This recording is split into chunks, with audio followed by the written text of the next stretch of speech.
Hi, Hi. how are you? Good. How are you? I'm all right. So tell me your name, Michelle Reyes. okay? And you're wanting to share your story with the nursing class, Yes. okay? So we're going to discuss your reproductive history. So kind of starting from the beginning, kind of all the way through it. Is that okay? Yep. Okay. So when did you first start menstruating? Have your first period? I was late 13, around 14. Okay. How was it regular? No, never. Never. How did that affect you?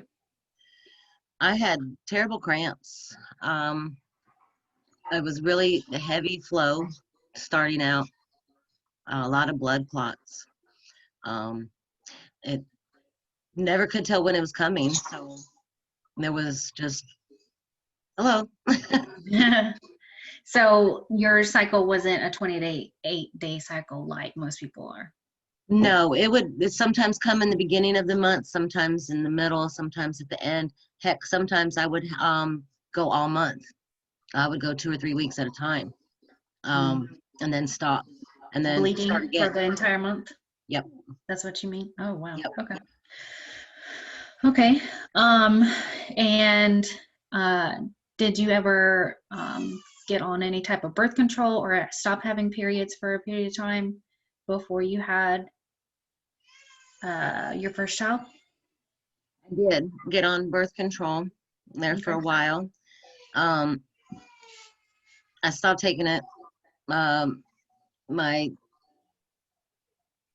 boyfriend at the time, Mhm. my kid's father, didn't want me taking it, and but it still took almost 3 years to get pregnant the first time, even after stopping taking birth control. Really? And 3 years?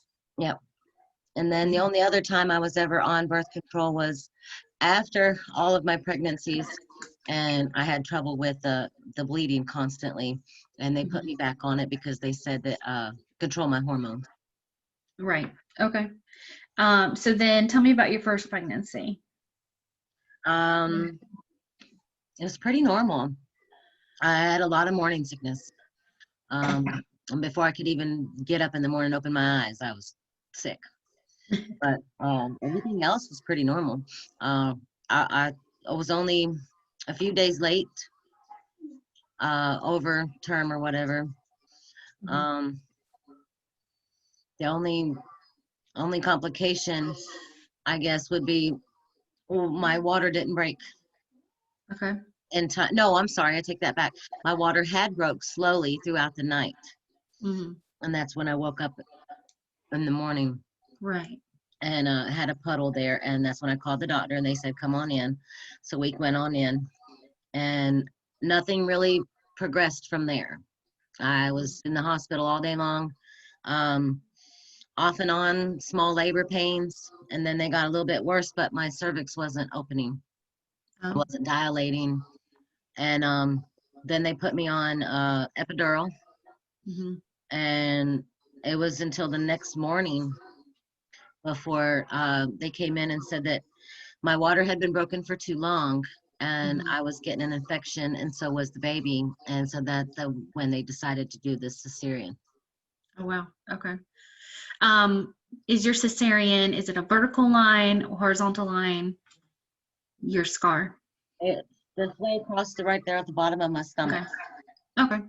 Okay. So not a classical C-section. So just to note for the students, there's so then what happened after having birth, that C-section? How did that C-section go? Did you remember any of it?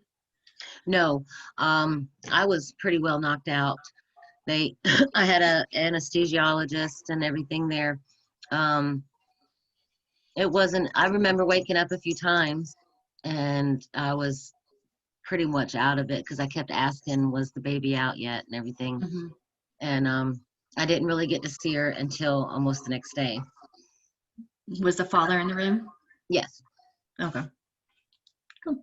Um, so then what happened the next morning? I was still pretty groggy. We stayed in the hospital for almost 5 days because I had an infection and they put me on antibiotics and put her on antibiotics. So it was an infection, not just a suspicion of infection. Yes, it was an infection. It was And so sad because she had a little IV in the top of her head with a little bottom of a cup, around it to keep her from picking at the IV when I first saw her.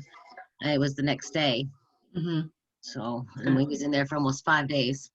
So they gave you and the baby antibiotics due to the infection, not just you. Yes. Okay. And they also prevented you from breastfeeding during that time, right? Yes. We tried to pump and everything, but because of the antibiotics and everything going through my system, I guess it was different or whatever, and they didn't want me breastfeeding her. And so we was bottle feeding her. And then by the time we got out of the hospital, she wouldn't take it. So I never did get to breastfeed. Okay. How did you stop that production of I the had milk? to I had to wrap myself up with ace bandages and stuff and keep everything tight and flat for a while until pretty much, I guess, your body stops producing it after Right. a while. Okay.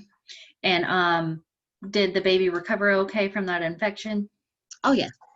Okay. Yeah, we were able to go home on time and she grew up happy and healthy. All right.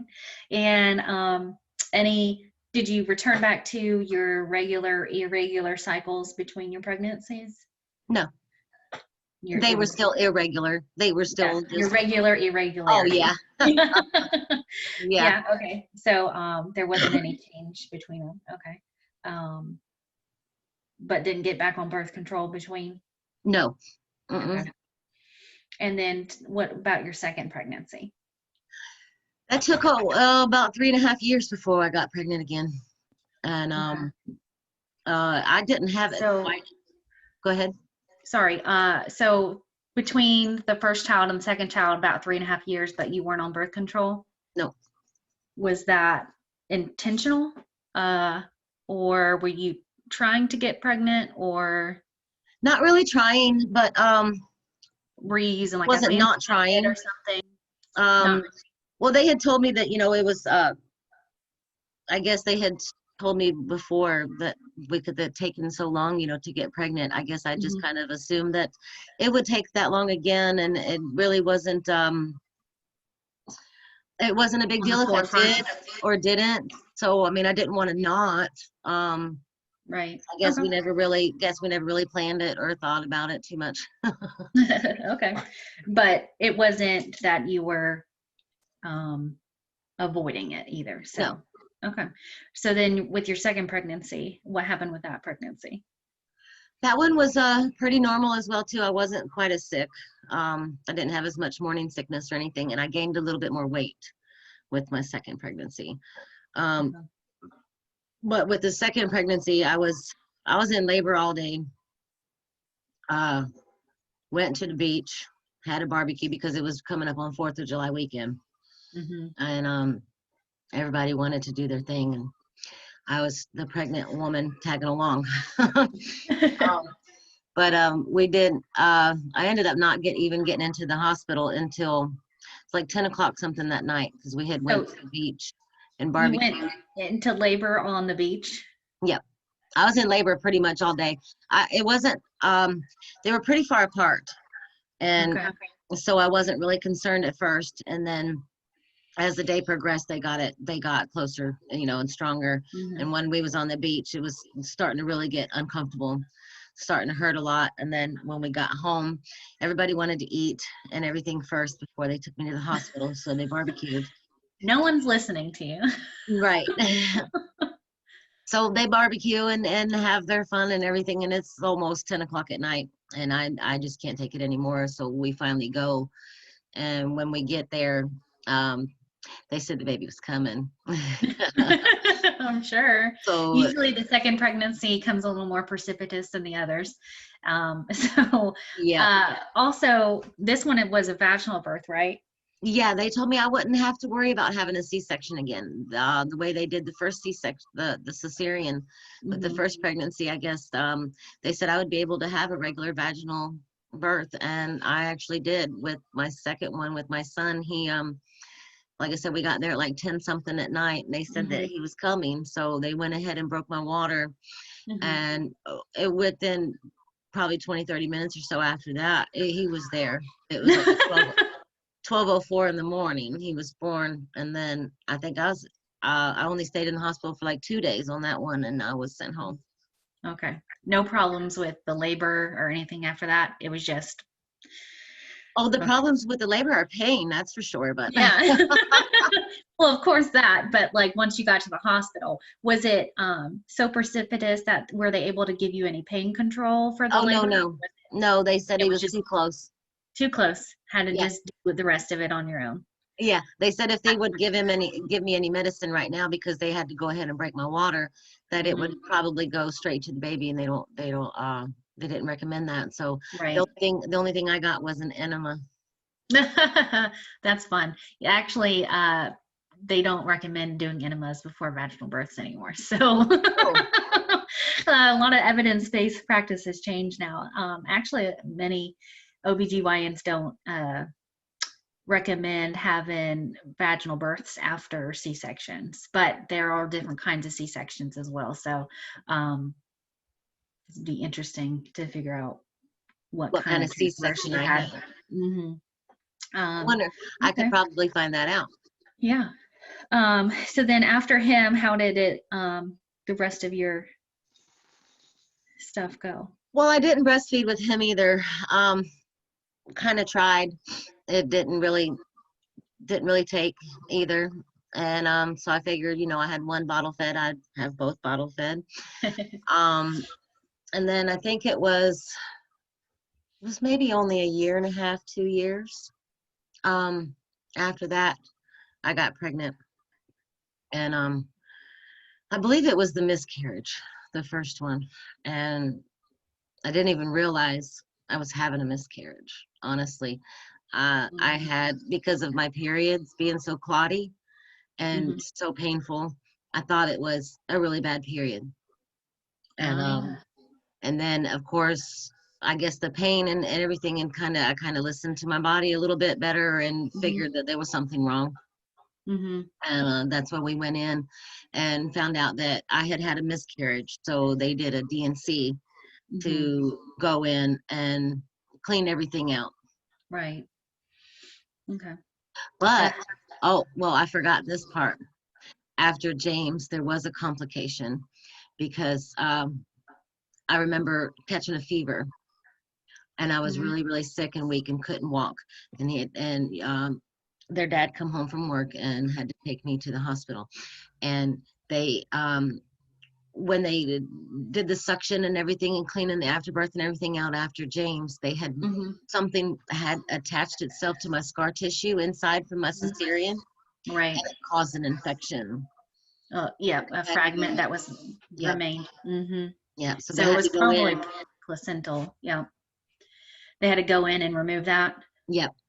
Okay. And they gave you antibiotics at home, or were you? I did a day surgery in the hospital? Oh, okay. There was a day surgery there. That was the first time I ever went. Well, the second time I went under anesthesia like that, and I woke up sick. What do you mean? When I came to, I started throwing up. Who was the second time? The first time under anesthesia was my cesarean.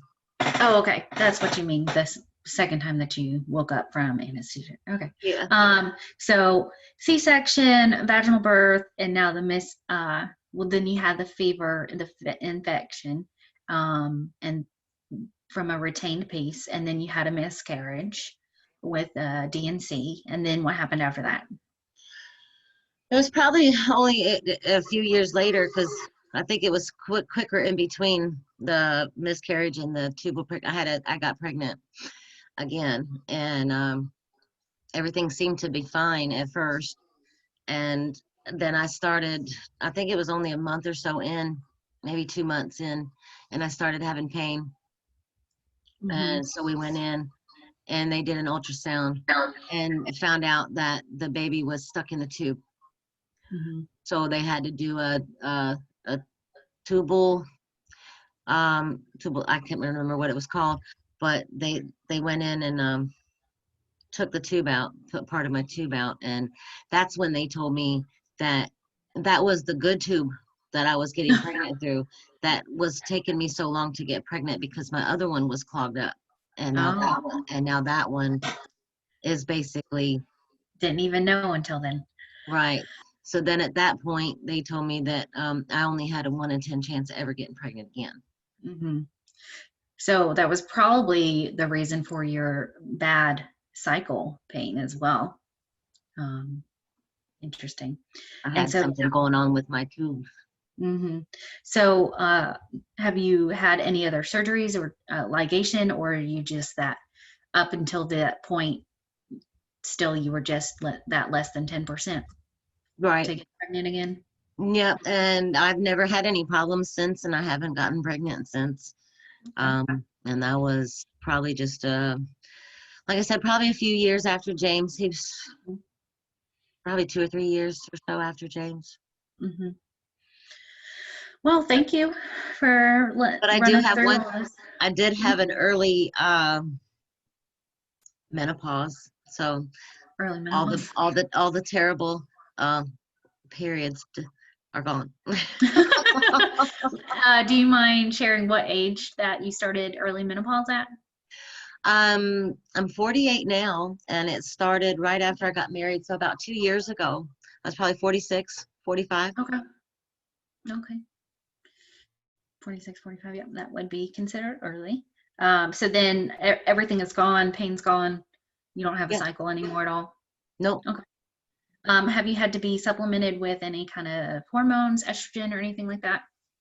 I'm not Yet doctor or not yet? prescribed or anything. I did at first because of the heat sweats and having trouble sleeping and everything. Hmm. And I took them, I think maybe for the first couple of months, Hmm. but I stopped taking them, and I haven't really had any problems since. Okay. Kind of normalized now. Well, good. Yep, finally, Didn't almost take 50. that long, but I'm sure it felt like a really long time for you. Yeah. All right. Well, thank you for running through everything. This will be great for getting little red flags for certain situations, like the rupture of membranes, where that progressed to an infection, and then the retained fragments, of course, leading to the infection, and then your tubal pregnancy. So thank you for Oh, you're welcome. discussing those complications with me. Thank you. All right. You can stop recording now. Okay.